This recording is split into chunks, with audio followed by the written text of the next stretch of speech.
Have you ever found yourself lying awake at 2 a.m., replaying every little thing you said that day? Maybe that text you sent, the way you spoke in that meeting, or even what someone might be thinking about you right now. If so, you're not alone. Overthinking isn't just annoying. It can feel like a full-time job your brain forces you to do without a paycheck. Before we dive in, make sure to hit that like button and subscribe, because today we're not just talking about overthinking. We're going to break down exactly why it happens and how you can stop it in just 5 minutes. Here's the thing, overthinking is rarely about the situation itself. Most of the time it's about fear. Fear of making a mistake, fear of being judged, fear that things might not go the way you planned. And while a little caution is healthy, overthinking takes it to a whole new level. It turns your brain into a hamster on a wheel, spinning endlessly, never stopping. Think about the last time you overthought something. Chances are you were analyzing things that weren't even real yet. Maybe you imagined someone was upset with you, even though they weren't. Or you went over a conversation multiple times, questioning every word. That's your mind running on autopilot, and it's exhausting.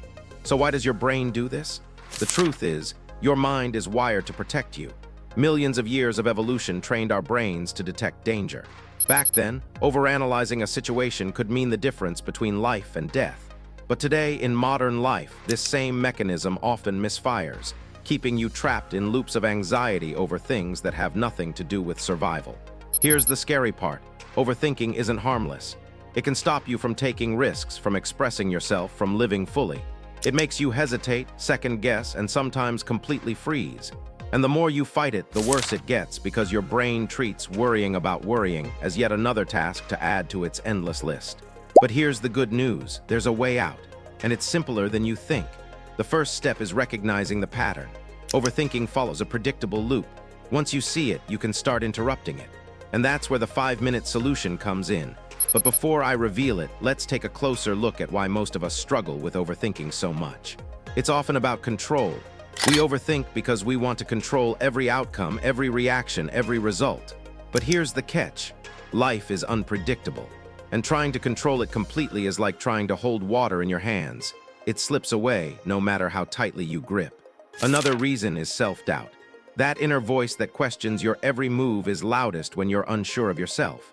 The more you listen, the more it feeds, and suddenly a small decision, like whether to reply to a text or not, feels like a life or death choice. And finally, overthinking can be triggered by comparison. Seeing someone else's life on social media or hearing about someone else's success makes your brain imagine all the ways you might fall short. This fuels endless loops of what-if thinking. What if I fail? What if I embarrass myself? What if I'm not enough? But here's the truth. All of these triggers, fear, doubt, comparison, are just signals, not reality. Your brain is sending alerts, not facts. And once you learn how to respond to these signals differently, you can stop overthinking almost instantly. In just a moment, I'm going to show you a 5-minute technique that shuts down these thought loops before they take over. It's something anyone can do anywhere, and it works even if you've been an overthinker your whole life. But first, I want you to picture this. Imagine your mind as a river. Right now, your thoughts are crashing like rapids, churning and spinning out of control. What if you could slow that river just enough to see clearly, to breathe, to act without fear? That's exactly what the next step will do. All right, now that you've pictured your mind as a raging river, it's time to learn how to calm the rapids in just 5 minutes. This technique is simple, but it works because it doesn't try to fight your thoughts. It shifts your focus, and your brain responds instantly. Step 1, pause and breathe. I know it sounds too simple to be true, but hear me out. Overthinking hijacks your body as well as your mind. Rapid thoughts trigger shallow, fast breathing, which tells your body, danger, be alert. By taking slow, deep breaths, you send the opposite signal. It's okay, you're safe. Inhale for 4 counts, hold for 4, exhale for 6. Repeat this just a few times and you'll already feel your mind unclenching. Step 2, name your thoughts out loud. Seriously, say them. I'm worried about what they'll think. I keep replaying that conversation. Saying it aloud has a curious effect. Your brain realizes it's just a thought, not a fact. Thoughts lose their power when they're labeled instead of silently amplified in your head. Step 3, ask yourself the one question that changes everything. Will this matter in 5 days, 5 weeks, or 5 years? Most overthinking centers on things that in the grand scheme are trivial. That conversation you're obsessing over, probably not. that email you regret sending, likely inconsequential. This perspective shrinks the problem instantly and gives your mind permission to let go. Now here's a bonus step that makes this technique unstoppable. Shift your body into action.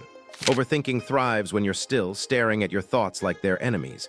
Move, stretch, walk, make a cup of tea. Even small actions tell your brain, life is happening. I don't need to solve this problem right now.